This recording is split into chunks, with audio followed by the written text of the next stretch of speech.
ቆይ ላፍታ ቆም እንበል። ዛሬ ቀይ አበባ ከመግዛታችን ወይም ፍቅረኛ የለኝም ብለን ከመጨነቃችን በፊት ይህንን ጥያቄ ራሳችንን እንጠይቅ። ፍቅር ማለት በአንድ ቀን ስሜት የሚገለጽ ቀይ ቀለም ነው ወይስ በህይወት ዘመን የሚከፈል ቀይ ደም? ዛሬ በከተማችን አደባባዮች የምናየው የቫላንታይን ግርግር እውነተኛን የሚመስለው ወይስ የማንነታችንን ልብስ ጥለን የሰው ካባ እየለበስን ነው? እኔም ወጣት ነኝ፣ አንተም ወጣት ነህ። እኛ ሁላችንም የዚህ ትውልድ አካል ነን። ዛሬ የምናወራው ስለሌላ ሰው አይደለም፣ ስለኛ ነው። ስለ መሸነፋችን፣ ስለ መሳሳታችን እና ወደ እውነተኛ ማንነታችን ስለ መመለሳችን እናወራለን። ዛሬ የቫላንታይንን ዴይ በኦርቶዶክሳዊ ሚዛን እንመዝነዋለን። ሰላም ጤና ይስጥልኝ። በመላው ዓለም የምትገኙ ውድ የቀንዲል ሚዲያ ቤተሰቦቻችን እንደምን አላችሁ? ይህ በጉብዝና ወራት መርሃ ግብራችን ነው። እስካሁን እጅግ ጥሩ የሆኑ መርሃ ግብሮችን ሰርተን ወደ እናንተ አድርሰናል።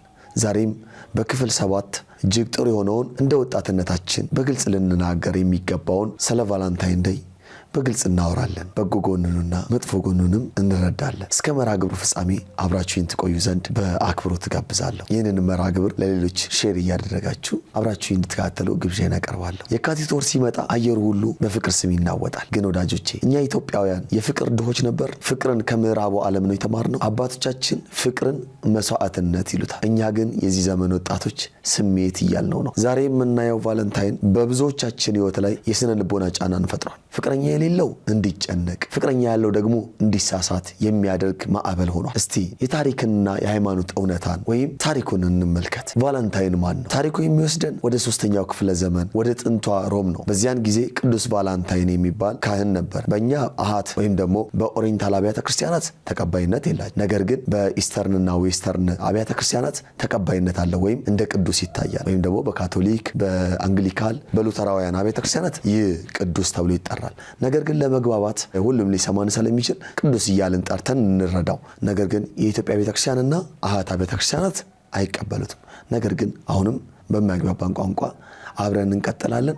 በዚያን ጊዜ ቅዱስ ቫላንታይን የሚባለው ካህን ንጉሠ ነገሥቱ ቀላውዲዮስ ወጣቶች ካገቡ ለጦርነት አይሆኑም ብሎ ጋብቻን በሕግ ከለከለ። ነገር ግን ይህ ቅዱስ አባት ጋብቻ ቅዱስ ነው በማለት ወጣቶችን በድብቅ ያጋባ ነበር። ልብ እንበል፣ እርሱ የሞተው ሰዎች በዝሙት እንዲወድቁ አይደለም፣ ሰዎች በቅዱስ ጋብቻ እንዲኖሩ ነው። በመጨረሻም ምን ሆነ? ታሰረ። ስለ እውነትም አንገቱን ተቀላ፣ ሰማዕትም ሆነ። ታዲያ ዛሬ እኛ የምናከብረው በዓል ያንን ቅዱስ ያስባል?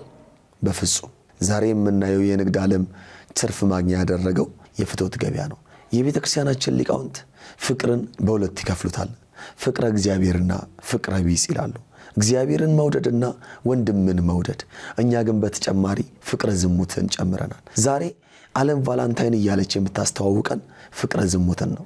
ታላቁ ሊቅ ቅዱስ ዮሐንስ አፈወርቅ እንዲህ ይላል፣ ውበትን በመመልከት የሚመጣ ፍቅር አይደለም፣ ስጋዊ ፍትወት ነው እንጂ ውበት ሲጠፋ ስሜቱም አብሮ ይጠፋል ይለናል። እኛ ወጣቶች ዛሬ ወደድኩት የምንለው ሰው በባህሪው ነው ወይስ በለበሰው ልብስ? ዛሬ አበባ ሰተን ነገ የምንረሳው ፍቅር ክርስቲያናዊ ሊሆን አይችልም። መጽሐፍ ቅዱስ ፍቅር አይቀናም፣ ፍቅር አያስመካም፣ ፍቅር ይታገሳል ይላል በአንደኛ ቆሮንቶስ ምዕራፍ 13 ላይ። ዛሬ የምናየው ቫላንታይን ግን በፉክክር በማስመሰልና በትዕቢት የተሞላ ነው። ትዕግስትን በማጣት የተሞላ ነው። እስኪ ራሳችንን እንይ። በዚህ ቀን ስንቶቻችንን ብቻዬን ነኝ ብለን ድብርት ውስጥ የምንገባው? ስንቶቻችንን ጓደኞቻችን ፎቶ ሲለጥፉ አይተን በስሜት ተገፋፍተን ያልተገባ ግንኙነት ውስጥ የምንገባው? እኛ ወጣቶች እሳት ነን። እሳታችን ግን ቤትን የሚያሞቅ መሆን አለበት እንጂ ቤትን የሚያቃጥል መሆን የለበትም። የኢትዮጵያዊነት ውበት አይናፋርነት ነበር። ዛሬ ግን ሁሉንም ነገር አደባባይ አውጥተነዋል። ታላቁ ሊቅ ኢትዮጵያዊ ቄርሎስ አባ ጊዮርጊስ ዘጋስጫ በመጽሐፈ ምስጢር ላይ ስለ ንጽህና ሲናገር ንጽህና የነፍስ መስታወት ናት፣ በኃጢአት የምትቆሽሽ ከሆነ አምላክን ልታይባት አትችልም ይላል። ዛሬ ለቫላንታይን ተብሎ የሚደረጉ የጭፈራ ግብዣዎች፣ በጨለማ የሚደረጉ ስብሰባዎች እነዚህ የኛ አይደሉም። እኛ እኮ በጉብዝና ወራት ፈጣሪን አስብ ተብለን የታዘዝነን። ፈጣሪን ማሰብ ማለት ደግሞ በስርዓት መኖር ማለት ነው። ፍቅርን የምንገልጸው በሆቴል አልጋ ላይ ሳይሆን በቤተክርስቲያን መንበር ፊት በቁርባን ለመኖር ስንዘጋጅ ነው። እኛ ኦርቶዶክሳውያን ወጣቶች አንድ እውነት መረዳት አለብን። ቤተክርስቲያን የምታውቀው የንስሐ አባት የሚያውቀው የጋብቻን ጥያቄ ብቻ ነው። በጨለማ የሚደረግ በድብቅ የሚካሄድ ቦይፍሬንድ ገርል ፍሬንድ የሚባለውን ግንኙነት የኛ አይደለም። ከዛም ባለፈ በባህላችን እንደው በወዳጅነት ቤተሰብ ለቤተሰብ ተጠያይቆ እሷ እንደው የኔ ወዳጅ ነች ወይም ደግሞ ፍቅረኛ ነች ተብሎ እንኳን ቢጠየቅ ነውር ኖሮበት አይደለም። ነገር ግን ዛሬ ቤተሰብ ማያውቅ ወደ አደጋ በሚያጋልጥ መልኩ በመንገባበት ስሜት ውስጥ ወዳልተፈለገ በፊልም ተጽዕኖ ማህበራዊ ሚዲያ ላይ በመናያቸው የውጪ ተጽዕኖዎች ወድቀን የፍቅረኞች ቀንን በልዩ ሁኔታ ለማክበር ፍቅረኛ አለኝ ብሎ ለማለት ወይም ደግሞ በዛ ሰበብ ብዙ የኃጢአት ድርጊቶችን ለመከወን እንዘጋጃለን። ይህ ቀን እኛ ወጣቶች በስሜት ተገፋፍተን ወደ ኃጢአት እንድንገባ ጫና ይፈጥራል። ተፈላጊ አይደለሁም የሚል የዝቅተኝነት ስሜት እንዳይሰማን እንጠንቀቅ። የኛ ዋጋ የሚለካው በሰው ላይክ ወይም በስጦታ ብዛት አይደለም። አንተን ለመፍጠር እግዚአብሔር ጥበቡን ተጠቅሟል። አንቺን ለማዳን ኢየሱስ ክርስቶስ በመስቀል ላይ ተሰቅሏል። እስቲ በጎ ነገሩን ደግሞ እንይ፣ ከሌላ አቅጣጫ እንየው። እኛ ኦርቶዶክሳውያን ወጣቶች ጨለማን ከመርገም ሻማ ማብራት ይሻላል ብለን እናምናለን። ዓለም ይህንን ቀን ለስተት ብትጠቀመውም እኛ ግን ለበጎ ነገር ልንቀይረው እንችላለን። በመጀመሪያ ይህ ቀን ስለ ፍቅር እንድንጠይቅ ያደርገናል። መጽሐፍ ቅዱስ እግዚአብሔር ፍቅር ነው ይላል። ስለዚህ እኛ ለምን ስለ መለኮታዊ ፍቅር ወይም አጋፔ አንነጋገርም? ቤተክርስቲያናችን የፍቅር ቤት ናት። ቅዱስ ኤፍሬም ሶርያዊ ፍቅር የሌለው ሰው ሕያው ሬሳ ነው ይላል። ለሕጋዊ ባለትዳሮችም ቢሆን በዚህ ቀን እርስ በርሳቸው ስጦታ ቢለዋወጡ ፍቅራቸውን ቢያድሱ ክፋት የለውም። ነገር ግን ቀኑን ጣዖት ማድረግ የለብንም። ከሁሉ በላይ ደግሞ ፍቅርን እናስፋው። ፍቅርን ከወንድና ከሴት ግንኙነት ጠባብ አጥር እናውጣው። በዚህ ቀን ለምን የታመሙትን አንጠይቅም? ለምን ለድሆች ምግብ አንሰጥም? ለወላጆቻችንስ እንወዳቸዋለን ብለን ለምን አበባ አንሰጥም? እዚህ ላይ ግን ልናስተውል የሚገባን ወጣቶች አሁን ያለብን ትልቁ አደጋ ቁሳዊነት ነው። ፍቅር በስጦታ ዋጋ የሚተመን እስኪመስለን ድረስ ወርደናል። ውድ ስጦታ ካልገዛልኝ አይወደኝም የሚል አስተሳሰብ ፍቅርን የገበያ ሸቀጥ አድርጎታል። ፍቅር በልብ እንጂ በኪስ አይለካም። ታዲያ ምን እናድርግ? ዓለም ቀይ ስትለብስ እኛ ጥቁር እንልበስ ማለት አይደለም። ነገር ግን ልባችንን እንጠብቅ። ለብቻችን ላለን ወጣቶች እኛ ብቻችንን ስለሆንን የወደቅን አይደለንም። ዛሬን ቀን ከክርስቶስ ጋር እናሳልፈው። ምክንያቱም እውነተኛ ሙሽራ፣ እውነተኛ ፍቅር እርሱ ነው። ነፍሳችን የምትረካው በሰው ስጦታ ሳይሆን በእርሱ ሰማያዊ ፍቅር ነው። ትዳርን በጸሎት እንጠይቅ እንጂ በዓሉን ተከትለን በስሜት አንገፋ። በፍቅረኝነት ላላችሁ ወይም ደግሞ ጥንድ ለሆናችሁ ግንኙነታችሁን ወደ ቅዱስ ተክሊል ወደ ቅዱስ ቁርባን የሚያመራ ይሁን። በዝሙት የሚጨርስ ግንኙነት መጨረሻው ባዶነትና ስብራት ነው። ክርስቶስን በመካከላችን እናድርገው። የመጨረሻ መልእክታችን ይህ ነው። ዓለም የምትሰጠው ፍቅር ጊዜያዊ ነው። ቤተክርስቲያን የምትሰጠው ፍቅር ግን ዘላለማዊ ነው።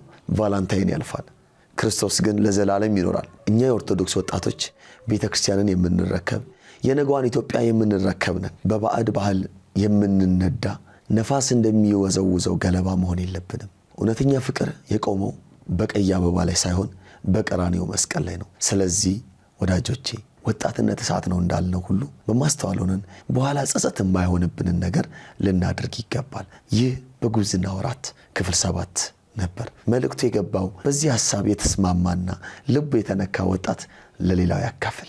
እናንተ የዘንድሮን ቫላንታይን እንዲህ ልታሳልፉ ታስባችኋል? በመንፈሳዊ ወይስ በዓለማዊ መንገድ? አስተያየቶቻችሁን በኮሜንት አስቀምጡልኝ፣ አነበዋለሁ። አብረን እንማር፣ አብረን እንደግ። ቸር ይግጠመን። ወስብሐት ለእግዚአብሔር። ይህንን የሀገር ባህል ልብስ እንደዚህ አሳመራ የሰራችልን ልዕልት ዲዛይን ነው። በተቀመጡት ስልኮች ደውላችሁ ማዘዝ ትችላላችሁ። እናመሰግናለን። መንፈሳዊ የሆኑ መርሃ ግብሮችና ልዩ አጋጣሚዎች ለእኛ ልዩ ትርጉም አላቸው። እያንዳንዱን ቅጽበት ውበት፣ ስሜትና ታሪካዊ ፋይዳ በሚገባ ተረድተን በላቀ ጥራት ባለው የፕሮዳክሽን ስራችን ዘላቂ ትውስታ አድርገን እናስቀምጥሎታለን። በጥራት በፍቅርና በመንፈሳዊ ስነስርዓት እንሰራለን። ማንኛውንም መንፈሳዊ መርሃ ግብሮችን ከማከናወነው በፊት ቢያማክሩ ጊዜያችንን ሰጥተን በከፍተኛ ጥራትና ውበት እንዲሰሩ እናደርግሎታለን። ቀንዲል ፕሮዳክሽን የመንፈሳዊ ልዩ መርሃ ግብሮች፣ የሰርግ ፕሮዳክሽን ከሽምግልና ጀምረን የቅድመ ሰርግ፣ የመስክና የስቱዲዮ ጊዜ ሰርግ፣ ተክሊሉና የሰርግ ስነ ስርዓቱን እንዲሁም ድህረ ሰርግ የሚከናወኑ ማንኛውንም መርሃ ግብሮች፣ የህፃናትም ሆነ የአዋቂዎች የልደት በዓል፣ የክርስትና በዓልና ሌሎችም ልዩ የህይወት አጋጣሚዎች እያንዳንዱን ዝግጅቶን በሙያዊ ዕውቀት በዘመናዊ መሳሪያዎችና ከሁሉም በላይ በመንፈሳዊ ስነ ስርዓት መሰረት በመስራት የዝግጅቶን እውነተኛ ማንነትና ውበት እናንጸባርቃለን። አንዴ ከተወዳጁ በፍጹም ፍቅር በሁሉም መርሃ ግብሮ እንደወደዱን አብረኑት እንዘልቃለን። ለምን? ሁሌም ጥራትና አዲስ ነገር የኛ መለያ ነውና። ለተጨማሪ መረጃና ለቀጠሮ ስልክ ቁጥር 0981 75 2305 በኢሜል አድሬሳችን qandilproduction@gmail.com ብለው ያገኙናል። በተለያዩ የሶሻል ሚዲያ አማራጮች እንዲሁም በቴሌግራምና በዋትስአፕ ያገኙናል። ዛሬውኑ ይደውሉልንና የማይረሳ ትውስታውን በእኛ እጅ ያስቀምጡ። ቀንዲል ፕሮዳክሽን። እናመሰግናለን።